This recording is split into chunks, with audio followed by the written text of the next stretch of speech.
computer. So open houses, I asked the purpose of open houses. It was for leads. It was for to pacify the seller. It was to do different things. But whenever you are in a sales environment or when you're in employment, setting the expectations is everything. So National Association of Realtors says that only 1% of all homes that sell on an open, directly from the open house. Somebody walks in and buys it. That's one.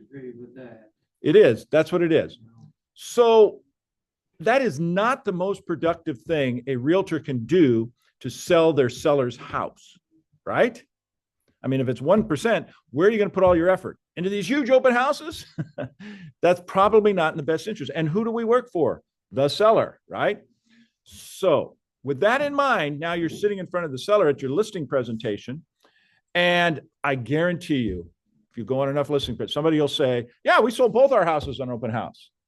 Well, that's their perception anyways, but I'll tell you what really happened in a minute. But here's what happens. Here's what sells homes. Buyers constantly respond. To the question, where did you find the home you actually bought? When did you first see the home? 56% of them, a little more now, says they found it on the internet. Now, this is the one they actually bought. It's not where they find all the homes. They didn't go on Zillow. They did go on Zillow, but the one they actually found. They saw it first, and then they might have called their realtor, or they might have just gone direct or whatever, but they found it on the internet. And then it's about 26%. Now, if you take 56 and 26, what's that add up to? It's about 82, right? 82. So 8 out of 10 buyers either find them on the internet or through their realtor. 26% find it through a realtor. Means the realtor told them about it, went and showed it to them, and they hadn't known about it before, right? Now, how do most people find their realtor? Referral, or they bump into somebody in an open house or somewhere, or they called on a house and they said, well, that one's sold, but let me show you this one. And that's how that works. So it's 8 out of 10 buyers find it that way. So if you're doing a listing presentation and you're not telling people that here's what sells homes, you'll have people sit, and then 7%, do you know what 7% is? 7 to 8%? It's signs and neighbors. So somebody in the neighborhood saw it went up on sale and saw it, and they're going to buy it. So that's 9 out of 10 buyers did not come off an advertising, a mail out, anything. They come out of the internet, agents, and signs, and pardon me, and neighborhood people. So when I do a listing presentation, I say, here's what I do. I take great photos for your internet. I have them professionally done. And to show your home the best, because to sell a home once, you got to sell it twice. This is something I always say. You got to sell it to realtors, but you got to sell it to buyers too. But both need photos. So you take great photos and write a great description and get it in the multiple listing, which then sends it to Zillow, Redfin, Realtor.com. You understand? That's where all those things come from. So if you do that one thing, list it, take great photos, list it, and write a great description, which you can use AI, ChatGPT, to write the description. People will go to the place and then go to the internet and see it, or the realtors will say, oh, this sounds nice, and this realtor take great pictures. So that is setting the expectation with the seller. Then you say, open houses aren't, then they're thinking, okay, what do you do? And I go, well, open houses are the least effective thing I do. Right? You don't believe it. Then I show them the data and I say 1% found it, less than 1% found the home on an open house that they actually bought. If you're right, you do open houses. Aha. So, and you say, and then what's the response? This is salesmanship 101. I don't say that. You say, and I know I say, after what you just learned, do you want me to hold open houses? Yes. Oh, well, let me tell you how this works. There is an open house that works. Okay. That open house is one that's orchestrated within a greater marketing package. And that greater marketing package is the photos, the signage, the internet, the accessibility, put it in the MLS and make sure it's in the internet. And then we're going to list it. This is what's happening with the 3 listings I'm putting up this weekend. We're going to take the photos, list it on Thursday afternoon, and have no showings till Saturday or Sunday, and only push those showings to Saturday and Sunday. Only. That is the open house we will do. And we will push traffic there. Why would we do it that way? Because we want to create a marketplace. We want agents saying, well, okay, we'll go show it during the open house. So there's 2 agents showing, and then some buyer comes through that can only see it. Now we've got a marketplace. We've got activity. Now, I've been doing this for a couple of years now in this market, well, all through COVID, just pushing all people to a central thing, to 1 day of excitement, to 1 or 2 days of excitement. So we do open houses. And as you see, I'm having 3 of them this weekend, is that we're pushing people to that open house. If you have open house after open house after open house, you're wasting the seller's time and your time, unless you have a real need to do it. I mean, a real reason to do it. And the reason is to create a marketplace. No showings till Saturday or Sunday, only show it on the Saturday and Sunday. And then after that, it can be a by appointment only or showings or whatever. Okay. But only that. So I'm saying that open house works. Do you see? And then what's the sales skill? Do you see how that would be a better way than to put up something and hope 1% of your sales come through that, right? Now, here's the big secret, Mr. Seller. Will my company do open houses if you request them? We will do them. You know why? Because it's free marketing for us. We're going to get people in. I'm going to meet buyers and sellers. We're not going to sell your house off of it, but we're going to do it. So if you want to go, now your house is vacant, okay, we'll sit it. But if you want to go away on the weekends and have fun, I just talk them out of it, right? Because I don't want to do open houses. Now I have a whole other thing that I used to do. I haven't done it in a long time because the market changed, where they could hold their own open house and anybody can, and they just had to sign people in, but I'll get into that. So follow what I'm saying. It's all setting the expectation with the seller and saying, hey, open houses don't work unless you make it part of the bigger plan. And that plan is open houses directed. So what are we going to do in the open house?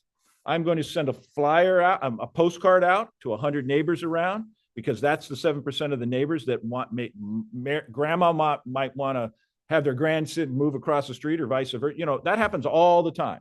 People move into areas. So we do the mail out. Then I'm going to make sure that it goes in on Thursday, by Thursday for sure. No showings, only Saturday and Sunday. Create an environment. This isn't coming soon. This is different. And don't get hung up on coming soon. This is active on the market, but no showings till this time to push everybody in there. Now, do I get calls and they say, oh my gosh, no showings. So, oh, they really want to see it. They're coming out, just Friday evening and And I say, well, you can send them by, because most of the time it's the agents that's having the problem, not the buyer. Or, all right, let's see what we can do. And then I call the seller and say, you really want this to happen? Yeah, okay. So we might make an exception.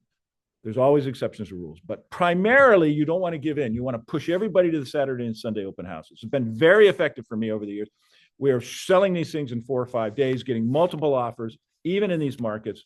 And the people, if you're priced right and it shows well. Remember, some of these listings that we're going to put on the market, I've been working with since October, November. One guy's been rehabbing the thing since January, new kitchens and everything, this winter tree. The thing we're going to sit on tomorrow over the weekend on Baltram. New carpet, new paint, new ceilings, completely redone, completely. We had to have an estate sale, all kinds of things. It's prepared. So you come in with a plan. It's going to look good. It's going to have great photos, have a great description. We have a plan to market it, create excitement, and then we'll just keep pushing it.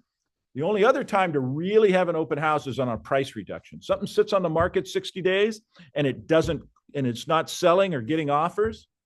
You say, okay, it's time for a price reduction. They say, okay.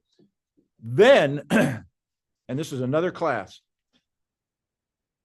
price reductions have to be done as part of a bigger marketing plan, not just drop the price and just keep doing what you've been doing. No, you have to promote it. That's another reason to have an open house. So I have 3 open houses coming up this weekend and 1 next, and all are doing it that way. Great photos, shooting them tomorrow, with tours and write a great description. We're even going to virtually stage a couple of the vacant houses. If I have time, on the bigger, nicer houses, I'll even take photos of the virtual staging and then stick it in the house, like that one on out there on Sotelo. So people connect. They saw, oh, it's online. It's, oh, I come in, I connect it. All these things, and I'm talking fast, but the reality is that it's part of a plan. Open houses aren't just something we do. It's part of a plan, and we don't do them willy-nilly to have them over and over and over. Now, these vacant houses, I'll tell them, I'll say, hey, we may hold some open houses at your houses because it's good for my company. We'll get buyers. But the chances of you selling, because I want to set the expectation. I don't want them to think, well, you've held all 4 open houses and nothing's happened. Well, open houses don't sell it. You know what sells? Good pricing. It's your price. Okay, so anyways, so this is where open house starts. I haven't even got to the open house yet, have I? I'm just telling you how we set it up with the seller and their expectations. The other thing I don't promise is print advertising. It's what I don't promise in a listing presentation that's more important than what I promise. Because you don't want to, the expectation is, I'm going to have great photos and things, and we're going to price it right. And by the way, pricing isn't separate from your marketing. Marketing is pricing. Pricing is marketing. Go to Walmart. Their pricing is strategic. Go to Costco. It's strategic. $4.99. It's not just that, but it's when do we drop it? How do we drop it? When do we do it? I was in retail before I got into it, and we used to have really strategic sales. Pull off with a little bit of the hot stuff and a lot of junk, but it was pricing, right? And it was the way it was marketed. We had the sale table, and this goes back to why the open houses.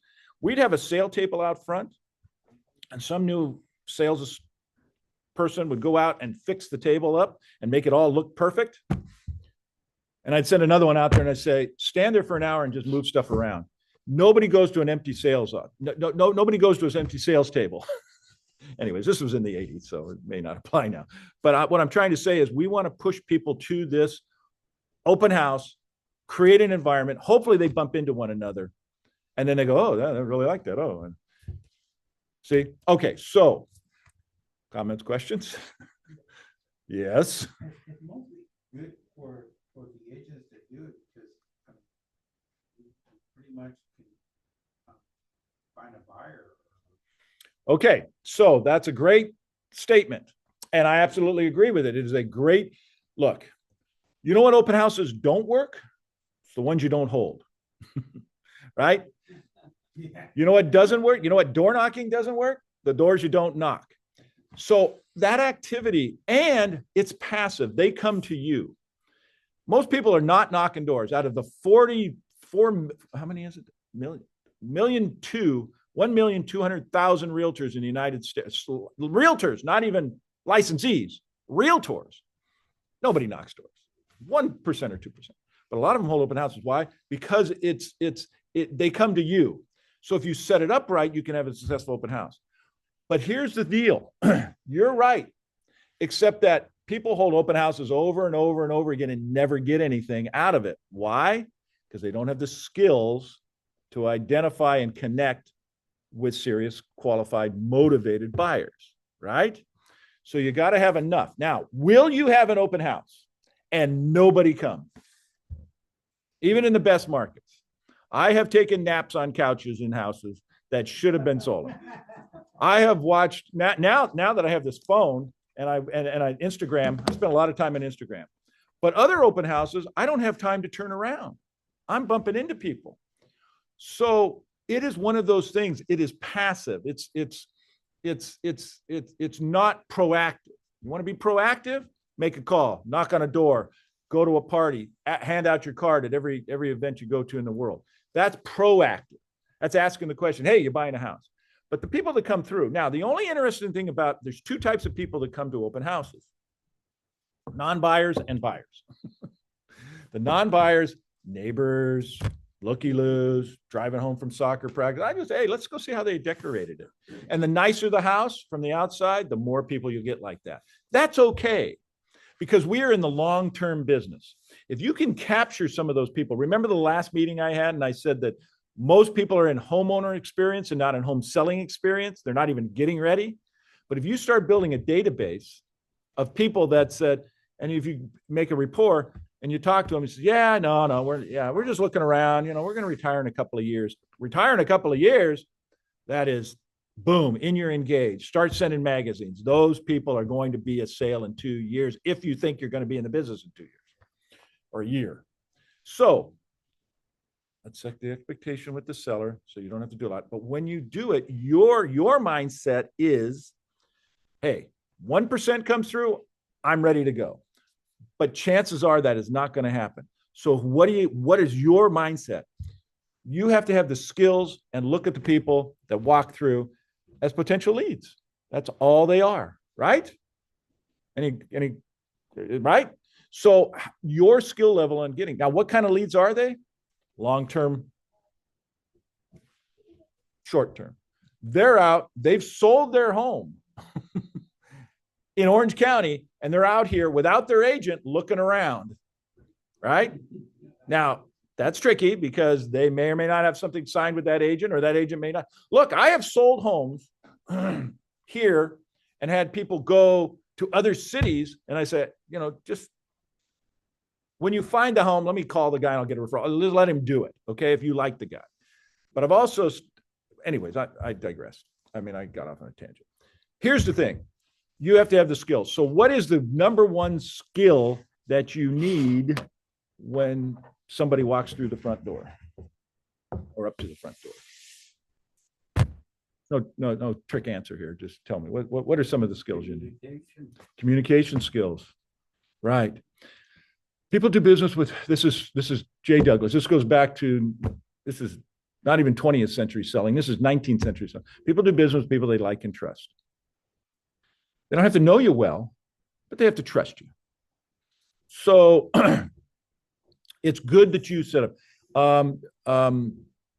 It's the ability to build rapport quickly, right?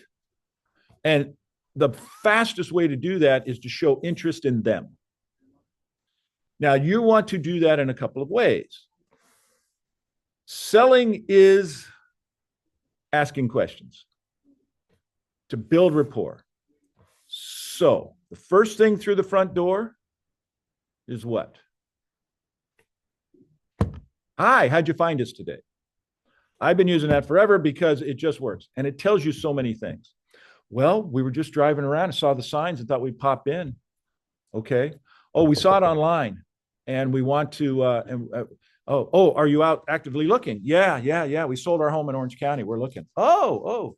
And you got an agent? Well, yeah, but it's my aunt and she just sent us out here. Okay, well, you want an advocate? So anyways, you just keep asking the questions, right? Now, some people will be standoffish and some people won't. When I was in retail 45 years ago, my first job, I was like a Walmart greeter, but it was in a young, the first job they gave you at Miller. Anybody remember Miller's Outpost? Sure. Really? I managed one of those, but my first job, I was 16 years old and I got my license the same day and I drove down there to the mall because I wanted to work at the mall because I'd already been a house painter and I knew I didn't want to work in a hot, nasty painting houses. I knew that. So I went down to the mall and there was girls at the mall. That was a big deal at 16. That was absolutely true why I went down there. And I got a job at Miller's Outpost. The guy hired me. And the first thing they did for you was before they taught you about jeans or ringing the register or anything, said, you're going to stand here for 2 weeks. You're going to come in and you're just going to greet people. Say, hi, how are you? Hi, can we help you? Hi. And I will tell you that was a great experience because most people, 9 out of 10 would say, no, I'm just looking at it. And they'd walk by you and just go in. And then some other salesperson would talk to them and then they might buy something or not. One would stop and say, yeah, I'm looking for a pair of 501 jeans, 32-inch footer. Can you get them for me? But that was 1 or 2 out of it. But very few said that. Now, that was the one. But 2 or 3 actually were looking for 501 jeans, but they're conditioned to say what? I'm just looking. Well, they weren't. They walked past me. They'd go back, stand in front of the jeans. Somebody would walk up. They'd buy 2 pair and they'd leave. What's the point of that?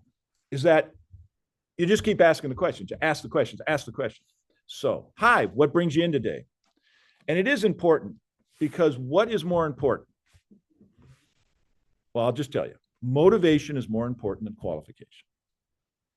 We can get most people qualified, but motivated. So what are you constantly testing? Guy walks to the front door. Hi, hey, what brings you in? I saw it online. Oh, so you saw all the pictures and you saw, yeah. Oh, and you know the price. Great. Well, there's a flyer there, but do you have any questions before you look around? Okay, I'll let you look around.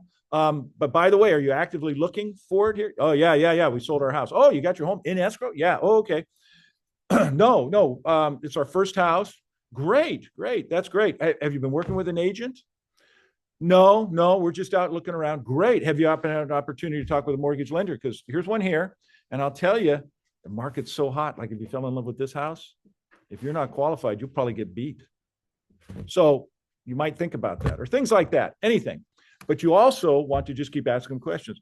Well, this thing has all right. I'll slow down a second. That's your mindset. Get to know them, build rapport. Okay. Credibility and rapport. Okay. So here's my, everybody's seen my little blue box here? Well, first of all, how many open house signs do you put out, Doug? I put a lot out. I put a lot out. Yeah. Because it helps the people that are already on their way. It used to be you really needed. Now everybody has GPS, finds the houses, but that doesn't care. But you want to put a lot out. One of the reasons is if you can buy your own signs. Now this is our generic. Is what is this? It's advertising.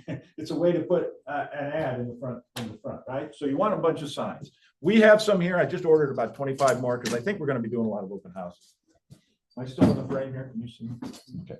This little box is my little box. I bought this. You don't have to have this fancy. It's got wheels. It folds into nothing. But this is where I put all my open house stuff in.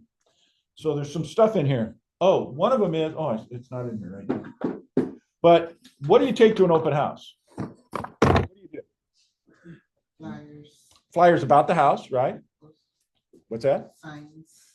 Okay, some sign. Well, you got signs, okay, and you got flyers on the home or brochures, depending on what you want. Flyers to other listed homes. Brilliant. A switch list. That's called a switch list.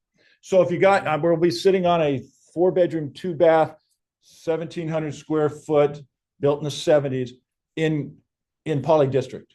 I'll guarantee you there's 5 or 6 homes above and below that around it. You want to have that switch. Some of those might be being held open the same day.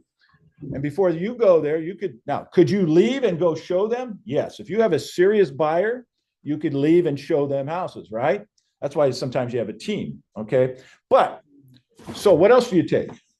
Switch list, flyers, Information about schools.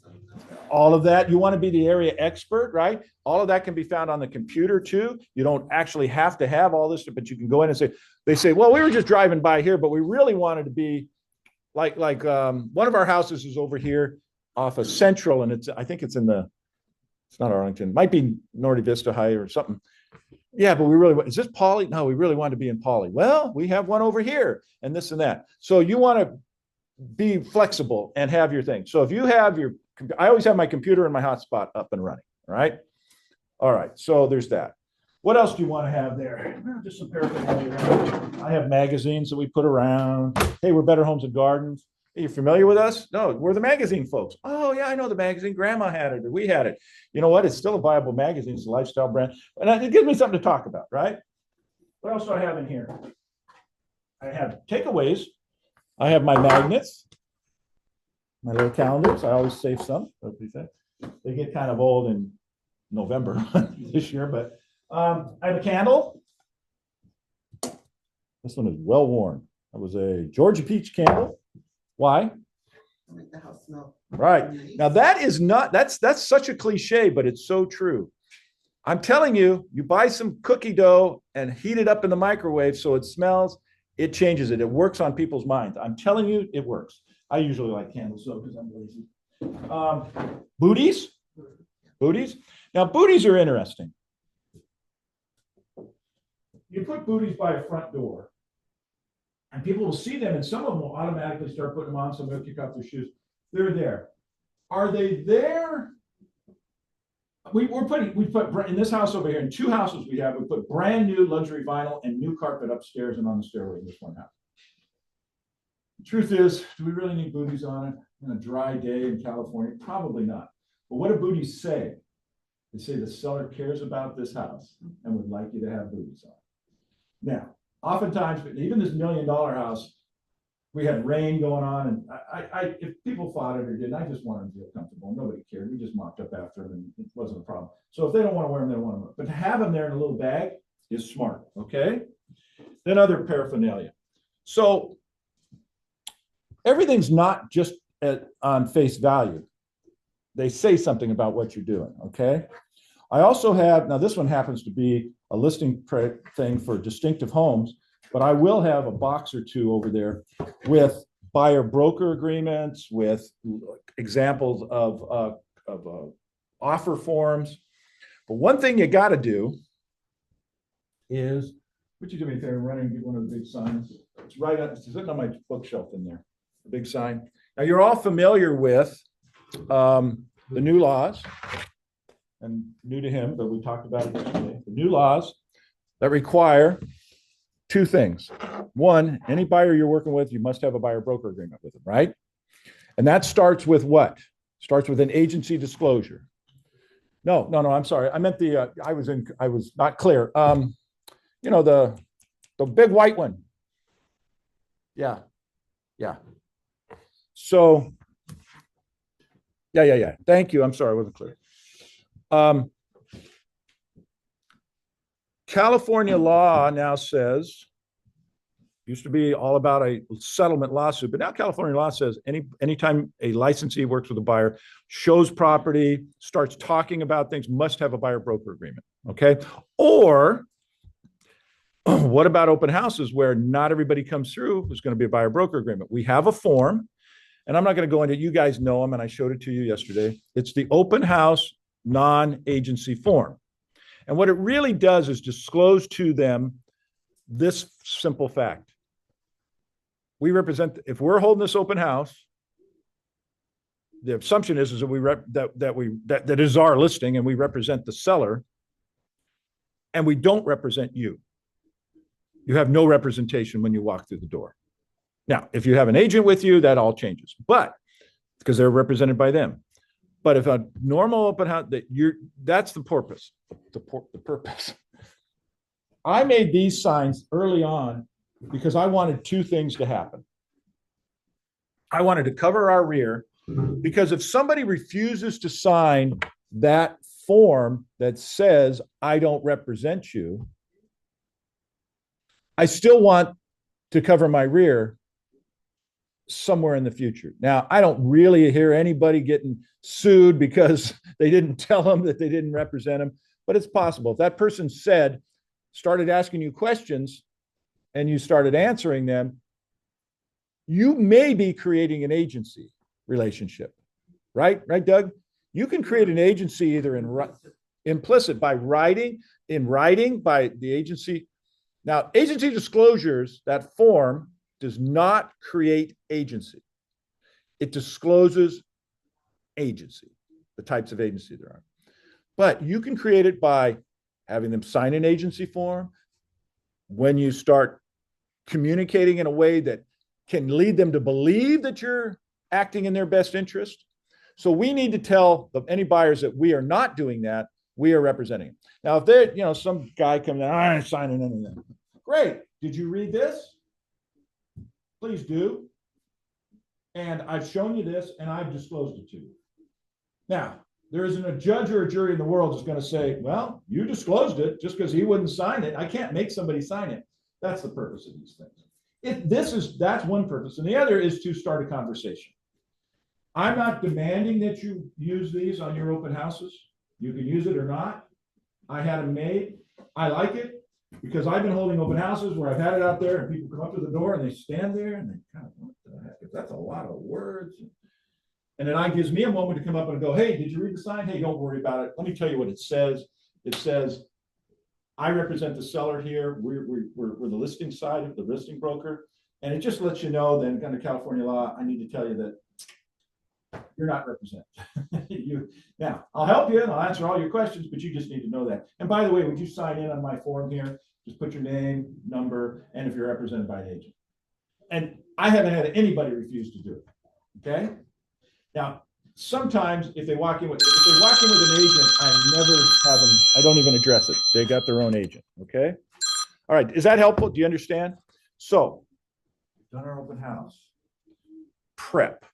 We sent out postcards. We put it in the MLS. We're only showing it on it could be anything. We're showing it Saturday 3 to 5. Oh, by the way, do you all know how to put the open house in the MLS, right? You go in the MLS under ad edit, you can go in and you put it and it'll aggregate it. And that's how Zillow and Redfin and everybody knows it has an open house. So you put in the times. What's the best times to have an open house? Anybody? 12 to 4 Does that feel good for you? or 11 to 3. Feels good to me. 11 to 2, 1 to 2, Thursday at 5 to 7. They're all good if they're promoted and advertised. Have we done them on Friday afternoons?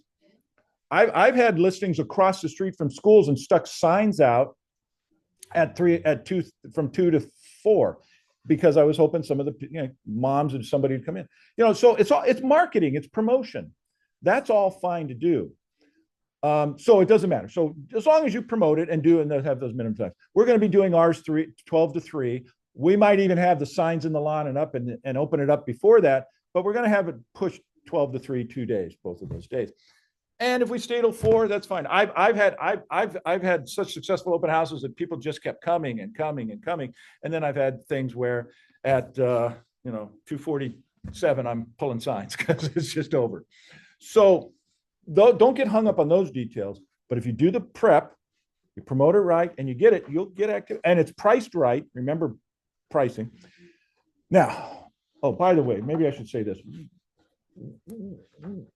How do you pick which house do you pick to have an open house at? Got any idea? These are all my listings. You don't have any listings, so you're going to sit on my listing. How about, let me just throw some scenarios. Something's been on the market 60 days. Is that a great open house? Probably not. And you've held 3 open houses there. Nah. Unless they drop the price. Now, if they drop the price on the 61st day by 3 to 5% substantially, and then you said, okay, come on out. We just had this big price reduction. Bam, bam, bam, bam, bam, bam. Right? Okay. Things do get stale, but you can revive them. I have taken expired listings that have been up for 180 days and dropped the price a little bit and remarketed it and refocused it. I always say renewed, back on the market, renaissance, starting over, and those things. So you can overcome it, but you want to pick the new ones. That's why I always say the first weekend, I want to do the open houses. After that, we'll get somebody else to do it. But you need to promote. So the open houses you don't have are the worst. The ones you do have, if you plan for them well and pick the right house, high traffic streets. Is it bad to have one on a high traffic street? Like, what if you have a central out there? Not everybody wants high traffic streets, but the people that stop tend to be they like it. People do select themselves. If somebody comes in and turns and walks out, you can't help it, right? Because they go, I several times. But then you have to ask the questions when they're in there, right? What kind of questions would you have? Somebody comes in and goes, what do you say to them? What are you looking for? That's a 10,000 square foot backyard. Is that what you're looking for? Never point out, by the way, this is sales 101. Never point out a feature without asking them if that's what they're looking for. Because people will say, if you say, we have the biggest lot in the neighborhood, and the guy goes, I just moved off an acre. I want nothing. See ya.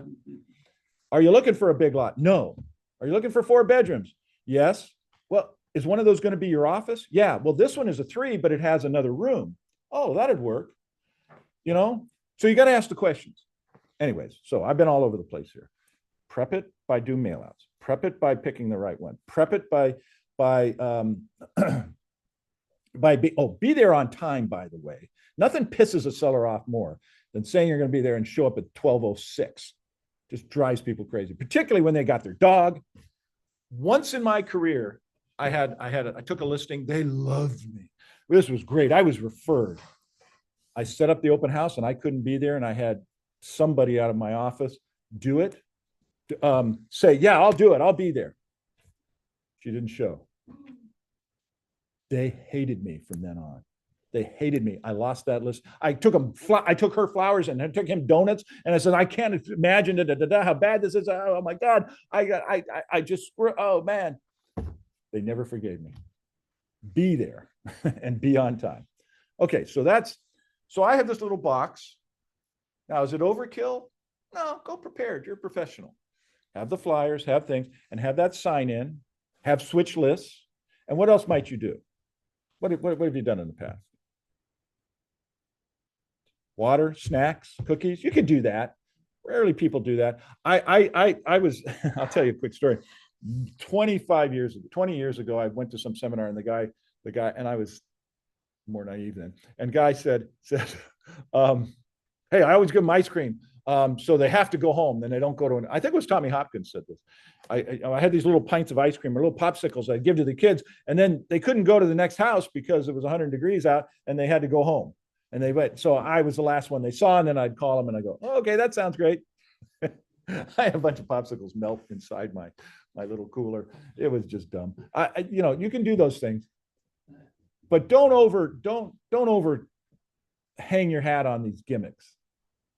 Be there, have a sales skill, ask questions. They'll either like you or they won't. If you want to invest in a tool that will make you more money, it is yourself. It is your skills when you talk to people. And you have to learn how to talk to different people, right? Now, it is no secret that I can be a little intimidating sometimes if I come on too strong. So I come on to salesmanship. So I have to remind myself, hey, I'm meeting friends today. I'm not selling them everything. Because I can come on really, hey, how are you? Woo. So I have to remind myself. And you have to talk to people, right? So if you can get 10 people through an open house and pick up and make a relationship with one or two, oh my God, you've had a successful day. Success is not in the numbers, it's in the, if you can pick up a buyer off an open house. I know some people, I have good, like Lisa Andre. Lisa Andre is really good at open houses. I never even understood it, but she is. And she does most of her business off of a lot of it, even to this day. So these things are done if you have the right attitude and develop the right skills. So what do we say to people when they come in? Hi, what brings you in today? How'd you find us? Oh, you found us online. Oh, so you saw a little bit about it. Are you looking in this area specifically? Yeah, we really want our kids to go to that school. Really? Because I think this is the only one available. Are you looking? Is this, what kind of house are you looking for? This is priced at $699. You could talk to a mortgage lender. You're available. Does this feel comfortable to you? Never ask them if they can afford it. Is this comfortable to you? Because I know a lot of people. I have a buyer right now. He's qualified at $900,000, and he will not pay more than $450,000. He's not buying a house either, but he's not. He just won't because he's just scared to death. One of the reasons is he knows that when she has a baby, she ain't working anymore, and that's why they're trying to buy, and that'll cut it. They don't qualify after that. So ask the questions. Okay. So open houses can be very, very can be a big part of your lead generation thing, particularly in the spring, particularly now. By the way, are holidays bad days to have open houses? How about Easter? Was that a bad day to have an open house? Easter is. My daughter, Lauren, just held one in LA, 2.2 million. She had about 10, 15 people through. You never know. Now, I'm not saying change your life. I mean, I never held an open house on Christmas Day. I've never shown property on Easter, but people do. People do come out. Super Bowl Sunday, you'd think, no. Most people don't, the huge numbers they have. Do you know most people don't watch the Super Bowl? Most people don't. There are more people that don't watch it than actually watch it. Did you know that? I don't care what they say 40 million people watch it. 1 billion people watch it worldwide. There's 7 or 8 billion people in the world. I mean, 6 out of 10. Most people don't. So you don't know. And they're motivated, right? The World Cup, soccer. I have never seen one. But billions of people do. Most people don't. All I'm trying to say is don't count. Just prep it right, get it out. And what are you testing for? Motivation, right? More people are coming. Okay. Comments, questions? Okay. You talk about an open house on a holiday. it comes down to not the people that would go to see us, the people that own the property. Well, that's a lot of it, yeah. On New Year's Day, my very first day in real estate. Yeah. Year of real estate. Yeah. And the phone was ringing and I picked it up. So I was the only one in the office. Yep. And got talking to the lady. She said, well, my husband told me I could buy a home next year and this is so I'm calling. There you go. And I said, you know, this is kind of a family day. A lot of people are watching TV parades and football games. And I said, how about if we look at homes tomorrow? And she totally understood that. Sure, because Same with Christmas Day, you know, you get someone that, yeah, I'd love to look at homes today. And Christmas is a great season to show homes because homes smell so good when you walk in. It's true. I've been toying with a new idea on homes. Like you got 3 listings. Mhm. You do 100 mail outs for each home. Around each one, yeah. Okay, so what if you did 100 mail outs on this home? Mhm. We're gonna have an open house here on Saturday and Sunday. There's another 100 over here. We get another 100 over here. Okay, now this home's gonna be open from 12 To 3. to 12:20, Okay, yeah. and don't be late. Then we're gonna all go to this home, which is open, it's gonna be about 15-minute drive. Gonna be open from 12:45 to 5 minutes after 1. Well, there's a strategy. I like strategies. You're holding open house at all 3 homes. Yeah. You got a lender with you, Mm-hmm. and he's helping organize people. Yeah. You know, people get in your car. Here's a Mhm. map in case you don't have Sure. worldwide whatever Mm-hmm. in your car. And we're gonna all meet at this home, you know, prior to 12:45. We'll be open exactly at 12:45. That's a strategy. I love strategies. That's a plan. It'll test motivation for sure. And so when you send out, you not only send out 100 about this advertising this home, but you send out that another 100 saying we're having an open house here, Yeah. here, and here. Yeah. And you do the same for each. Hey, that sounds great to me. We've never tried it though. Yeah. But, you know, I we used to have caravans. Well, those are Realtors. those are realtors. That's how we did it. I know, and I ran the caravan over here for a while. I did too. I Sellers, was a buyers, caravan. yeah, I was too. Sellers and yes, there's nothing wrong with that. If you want to do that, because people do it. I see people online all over the place that say things that, well, they say, The seller doesn't have to leave their home. And oh, I want to talk about that, but go ahead. yeah, the seller doesn't have to leave their home. Now, I had some difficult clients out in Moreno Valley, beautiful, beautiful house years ago. The husband was retired regional manager for General Motors on Yeah. the East Coast. Yeah. So forth. They were really bucks up people, and they had a Cadillac and an Oldsmobile in the garage. And bought them with the General Motors employee discount and all this stuff. And she asked me about open houses, and I said, yes, I'll do open houses. And I went through the same thing. It's not always what sells the home.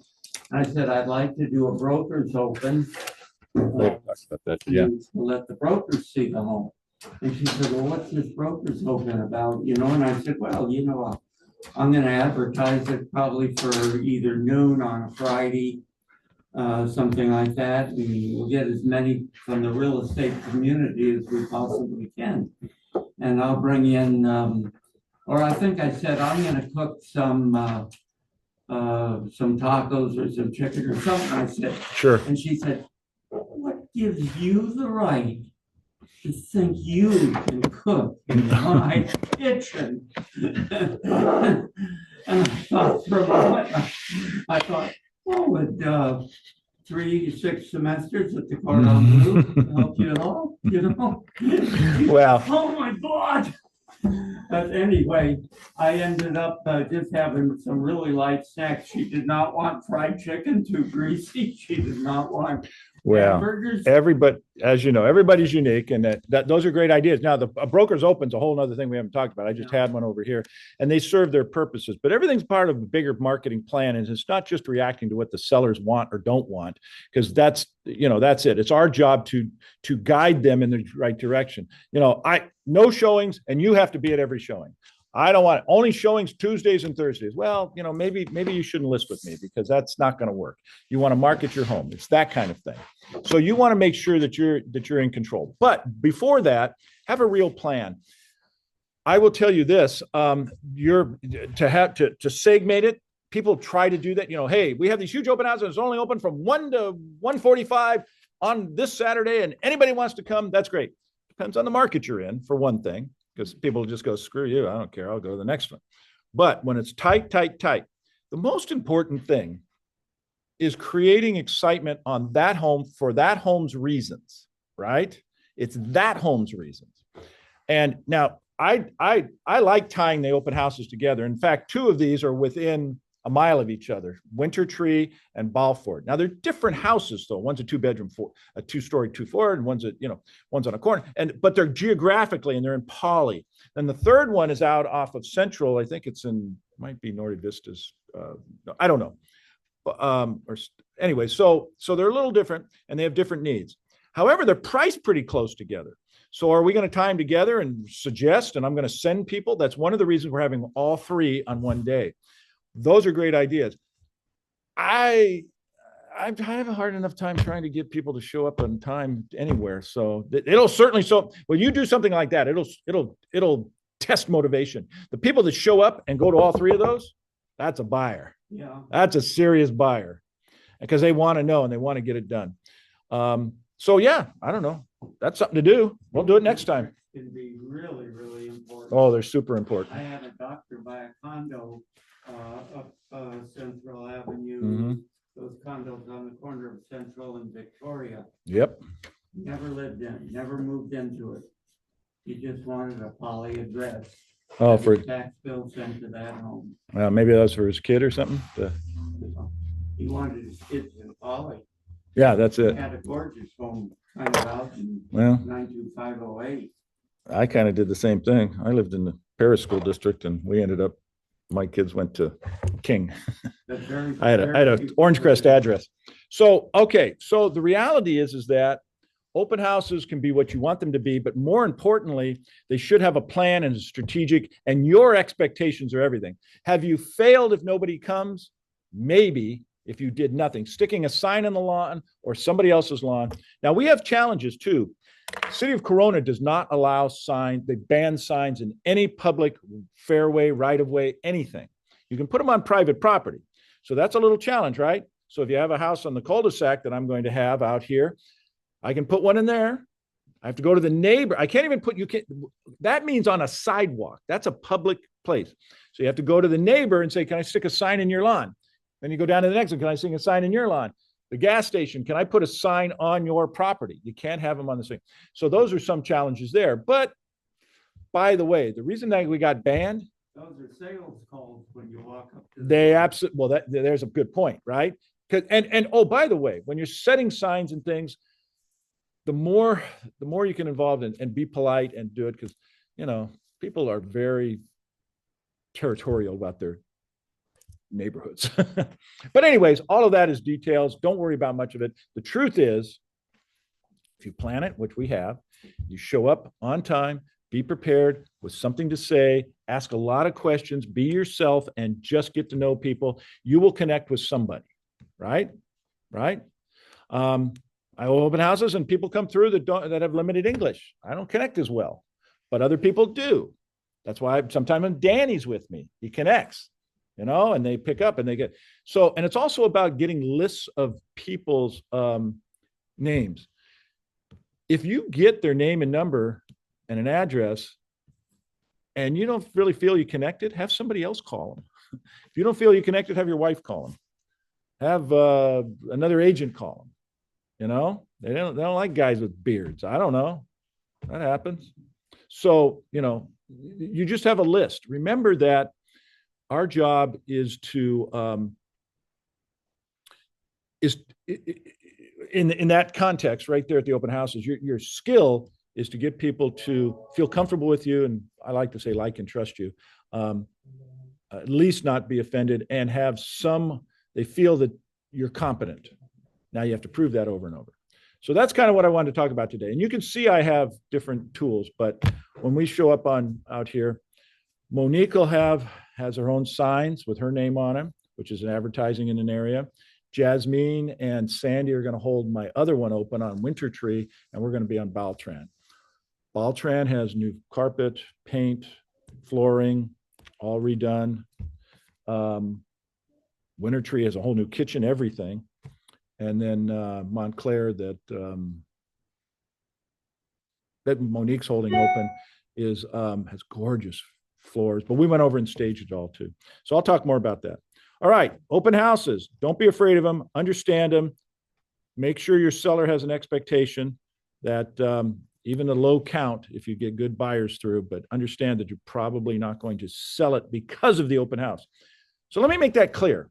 When I tell them, I say, we're going to have this one special open house, but that's where we're going to push all the agents as well as buyers without agents together so that they look like there's a demand for this house. That's why I do this, not because I think putting more people in the house will sell it.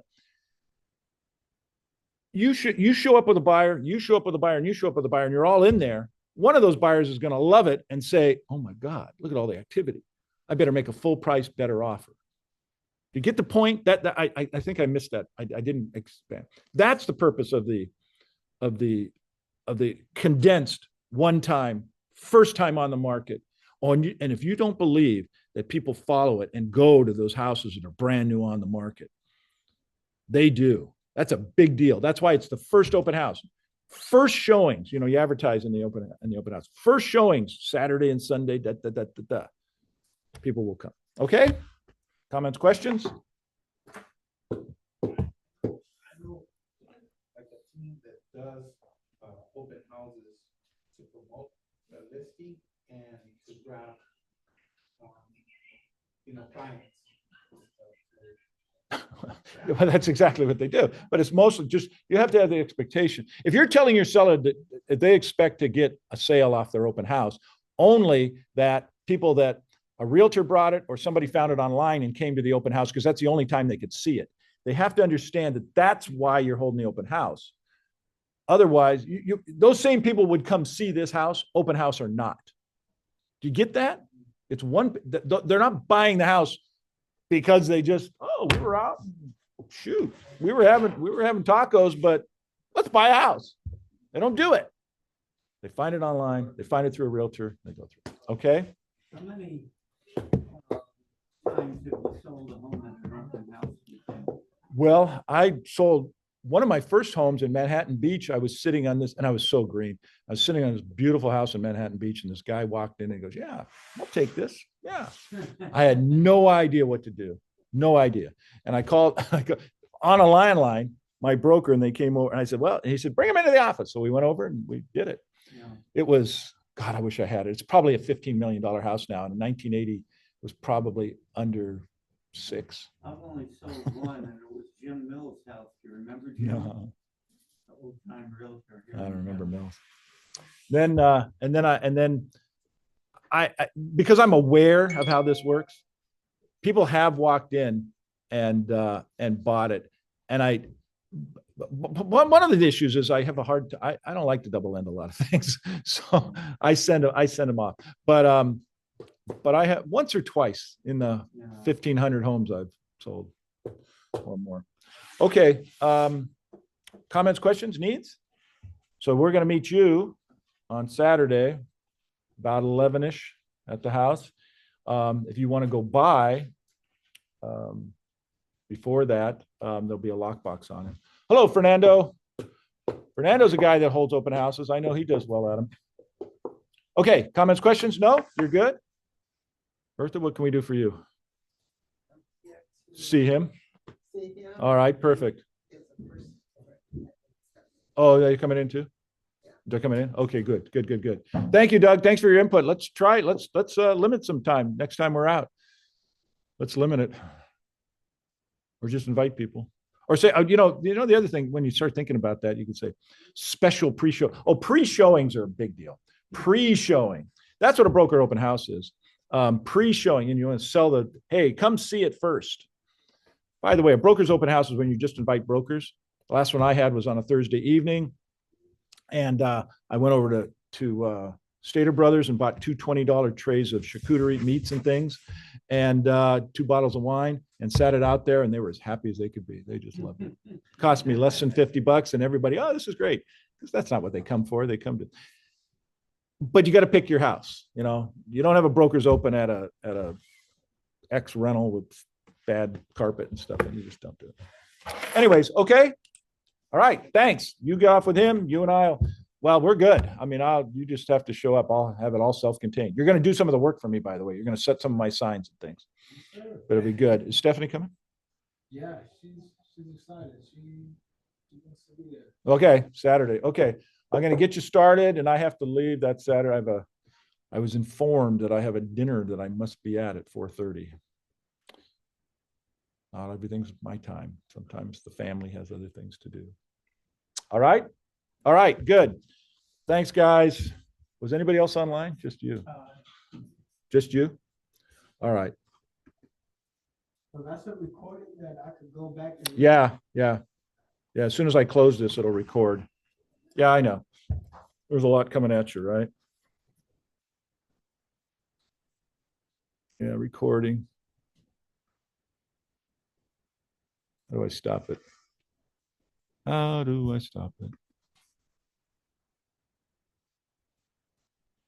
How do I find that recording? I'm going to download it here and I'll send it to you. We do have a YouTube channel, but I'll get this to you. I got to download it first. I guess we just close it and it records. Yeah.